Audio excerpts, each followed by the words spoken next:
Akasi ishda bo'lgan paytda ukasi ularning uyiga tez-tez borib turardi. Bu odatiy holat edi. Oilaviy yaqinlik, mehr-oqibat, ayniqsa akasi chetda bo'lsa. Bir kuni kechqurun ukasi eshikdan kirib keldi. Kelinoyisi Zilola esa hovlidagi mollardan biri uxlab qolganini va uyga kirib ketganini gapirayotgan edi. Ukasi unga yordam berish uchun darhol yonma-yon kirdi. Birgalashib molni chiqarishga urinishdi. Bu payt kelinoyisi molni haydashga urindi, ammo mol yurishni istamadi. Ukasi bir qo'li bilan molni haydasa, boshqa qo'li bilan Zilolaning qo'lidan tortib, molni tashqariga tortib chiqardi. Shunda Zilola muvozanatni yo'qotib, ukasi qo'liga yopishib ketdi va ular ikkovi ham mol bilan birga yerga yiqilib tushdi. Shu zahoti uydagilar, ya'ni qaynonasi va qaynotasi shovqinni eshitib hovliga chiqishdi. Ular yerda chalkash holda turgan Zilola va ukasini ko'rib, yomon gumonga borishdi. Bir og'iz tushuntirishga ham quloq solmasdan darrov ukaning ustidan baqirishdi. "Akang ishda, sen esa kelinoyingni ko'zlabsan", dedi qaynotasi qo'pol ovozda. Qaynonasi esa Zilolani qattiq so'kdi. Ukasi har qancha tushuntirishga urinmasdan hech kim quloq solmadi. "Ko'zimiz bilan ko'rdik, endi bahona qilma", deyishdi. Zilola qattiq xafa bo'ldi. U bu ayblovni umr bo'yi eshitishni xayol ham qilmagan edi. Unga tegmagan, siylagan qaynonasi endi unga xuddi begonaday qarardi. "Bizni sharmanda qilding", deb yig'lardi. Akasiga aytishni istamadi. U ishda tinmay mehnat qilar, sevgan ayolini haqida bunday gap eshitish uni yemirib qo'yardi. Ammo oradagi gap-so'z, gumonlar oshkor bo'lib ketdi. Akasi uyga kelganda ukasi bosh egib bo'lgan voqeani tushuntirdi. "Men u bilan qilgan ishlarimdan faxrlanmayman, lekin sizning xotiningiz mening ham opamdek. Hech narsa bo'lmagan. Nafaqat unga, o'zimga ham xiyonat qilmaganman", dedi. Ammo akasi jim turdi. Uning ko'zlari to'lib ketgan, lekin bir so'z demadi. Ortidan hovlini tark etib ketdi. U ham orasida ishonch singanini his qildi. Zilola esa bu voqeadan keyin uydan chiqmadi, hech kimga gapirmadi. Unga nisbatan munosabat o'zgardi. Qaynonasi endi u bilan muloyim emasdi, har bir qadamni nazoratda edi. U ukasi bilan ham endi suhbat qurmaslikka ahd qildi. Uning qalbida bitmas zax tushdi. Shuncha yillik voyaga yetgan kelin endi uyda o'zini yot odamday his qilardi. Bir gunohsiz harakat, bir tushuntirilmagan holat butun boshli oilaviy munosabatlarni izdan chiqardi. Oradan kunlar o'tdi. Zilola har kuni uy ichida go'yo jild-jild aybdor insondek yurardi. Qaynonasi uning har bir ishiga ergashib kuzatib turar, hatto ovqat pishirishda ham "ishingga aralashmaydi" deb o'ylama derdi. Zilolaning ko'nglida og'riq kuchaya boshladi. Hech qanday aybi yo'q edi, ammo barcha undan yuz o'girdi. Ukasi esa endi uyga kirmas, kelinniki tomon yurishmasdi. U ham og'riqda yashardi. "Kimga qanday tushuntirishim mumkin? Ular ishonmaydi-ku", derdi o'ziga o'zi. Eng og'ir tomoni, akasi ham endi unga ko'z o'ramasdi. Uning ko'zlarida "sen meni sharmanda qilding" degan og'irlik bor edi. Lekin u ham hech narsa demas, faqat jim yurardi.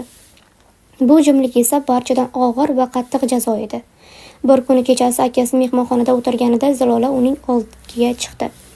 Uning ko'zlarida yig'i, yuragida og'riq, ovozida titroq bor edi. "Iltimos, bir marta menga qarab gapir. Men sendan hech narsa berkitmaganman. U sening ukang, men esa sening xotiningman. Biz gunoh qilmadik. Iltimos, menga ishon", dedi Zilola ko'z yoshlari bilan. Akasi unga jim qarab turdi. Ko'zlari namlangan, bir necha daqiqa jim turdi. Keyin sekin boshini pastga egdi. "Men seni yaxshi ko'raman, Zilola, lekin oilamning gapi oramizdagi ishonchni o'ldirdi. Hatto gunohsiz ekaningga ishonishim ham menga tinchlik bermaydi. Chunki ular ishonmadi", dedi past ovozda. Bu so'zlar Zilolaning yuragini tirnab tashladi. Hatto ishonsang ham boshqalar ishonmasa, men gunohkormanmi degan savol uni titratadi. Oradan bir oy o'tdi. Kuyov akasi komandirovkadan qaytadi. Ukasi yana hech qayerga bormaydi, uyda ishlay boshlaydi. Ammo oiladagi sovuqlik, shikoyatlar, isnodlar to'xtamaydi. Qaynona qaynotasi endi ochiqdan-ochiq Zilolani ko'zdan qoldirishadi. Oxir-oqibat Zilola bir kecha sumkasiga kiyimlarini tiqib ketishga qaror qildi. Eriga bir yozuv qoldirdi. Men sening nomusingga dog' tushirmadim. Faqat sevgimizga ishonchsizlik keltirishdi. Men senga baxt tilab ketaman. Agar bir kuni meni eshitishga tayyor bo'lsang, men doim seni kutaman. Zilola. Shu kecha u uydan chiqib ketdi. Oradan 2 oy o'tdi. Undan darak bo'lmadi. Ukasi har kuni u haqida o'ylar, bir gunohsiz harakat shu darajaga yetishi mumkinmidi deb aytardi. Akasi esa har kecha Zilolaning yozgan yozuvini qayta o'qib chiqardi. Har o'qishda ko'z yoshlariga toqat qila olmasdi. Bir kuni Zilola eshikda paydo bo'ldi. Unga hech kim qaytib kel demagan edi. U keldi, ammo bu safar boshqa maqsadda. U faqat akasiga aytdi: "Men kechiraman, sen ham o'tmishni kechir, lekin endi men qaytmayman. Mening pokligimga hech kim ishonmadi, shuning uchun men endi faqat o'zimni himoya qilaman." Ketdi va bu safar qayta qaramadi. Zilola ketganidan so'ng uy ichi go'yo bir boshqacha bo'lib qoldi. Oldingidek shovqin-suron, ovqat hidlari, mehrli tabassum qolmadi. Qaynonasi har kuni Zilolaning o'rnida o'tirib qolgan bo'sh stolga qarab, ich-ichdan eshitib ham olmadim, balki haqiqatdan ham u aybsiz edi degan xayollar bilan kun o'tkazardi. Ammo ichidagi kibr g'ururi uni bu gaplarni tilga olishdan to'sib turardi.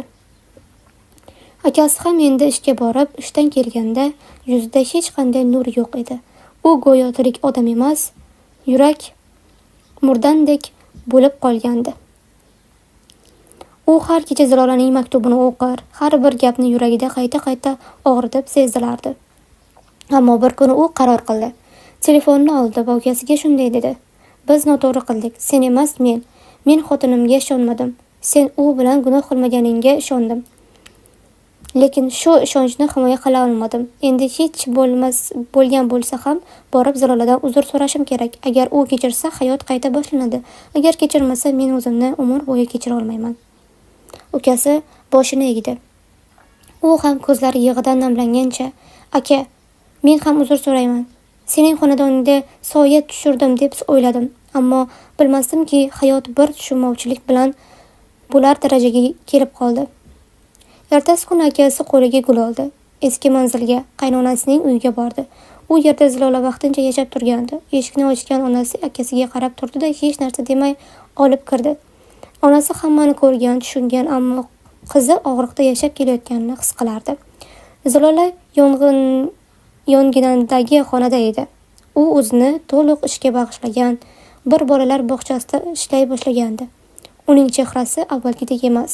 Endi u kuchli, inoq, lekin bag'rida dog' qolgan ayol edi. Akasi uning oldida tiz cho'kdi. Bu harakat Zilolani qoqatib qo'ydi. Uning hech kutmagan ishi edi. "Zilola, kechikdim, lekin ketishni iltimos qilaman. Men senga ishongandek ishonchimni himoya qila olmadim. Sen pok eding, men sevgan, himoya qilishim kerak bo'lgan ayol eding, ammo seni odamlar gapidan saqlay olmadim." Zilolaning ko'z yoshlari go'yo bir necha oylik og'riqlarni yuvib ketardi. U jimgina yig'lardi. Unga qarab turdi-da: "Sen kechikib kelding, lekin meni hayotga qaytarding. Endi men seni kechirdim, lekin biz avvalgidek emasmiz. Biz endi o'tmishni ko'tarib yashaydigan odamlarmiz. Demak, birga ko'tarishimiz mumkin", dedi akasi. Ular o'sha yerda qattiq quchoqlashib yig'lashdi.